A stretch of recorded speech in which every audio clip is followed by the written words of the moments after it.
I've had little experience with visual arts, but that doesn't mean I'll enjoy working with it. I plan on using it in my classroom when I become an elementary teacher. It's like it was just yesterday that I was in elementary school and we were assigned a project for an Indian tribe of our choice. I can't remember exactly what the project was, but I do remember drawing a tribe member and the whole class flipped out because it looked exactly just like the original picture. I'm not going to lie, I was pretty amazed at myself as well.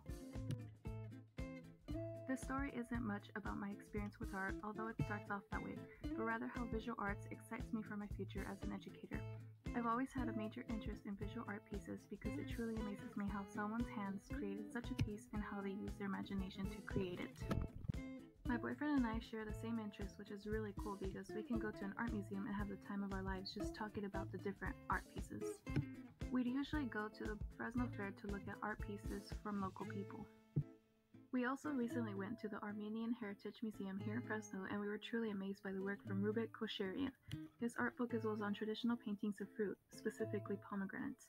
We spent a lot of time viewing his paintings because he'd show the true beauty of nature from these fruits. I didn't quite understand what his integrated arts course was about, but I'm glad that I'm required to take it because now I know that I am allowed to use visual arts in my future classroom to share my joy for visual arts, in hopes that I inspire the future youth to develop the same interests. After the visual arts section of the textbook, I can imagine myself doing a lot of activities with students that involve such art pieces.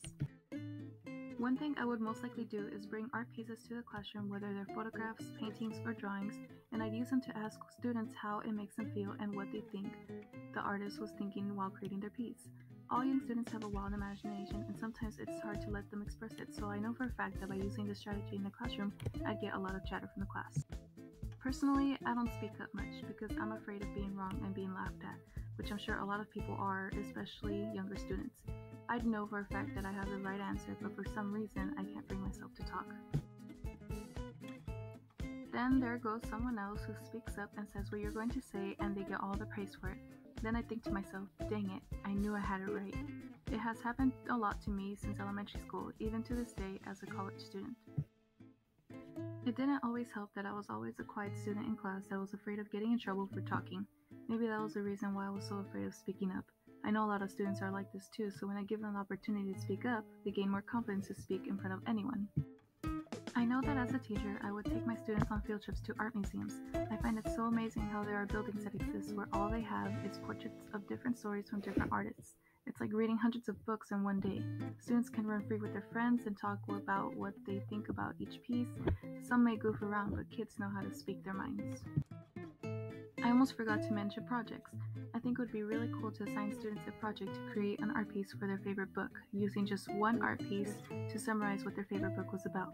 This idea just came to mind, but it would be really cool to see what students come up with and why they chose to either draw it, paint it, or even sculpt it. One of the most important elements of visual arts, in my opinion, is color. Color sets the mood to the art piece and can help someone understand what the artist was thinking. As a teacher, I would like to work with my students closely on color activities. An activity I found in the textbook talks about how students visualize certain colors to detect feeling. For example, they visualize themselves as a certain color and they explain how that color makes them feel.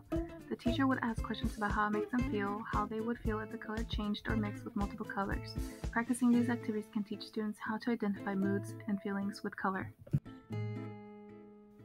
I'm definitely excited to become a teacher. I love that I can share this interest to my students for educational purposes.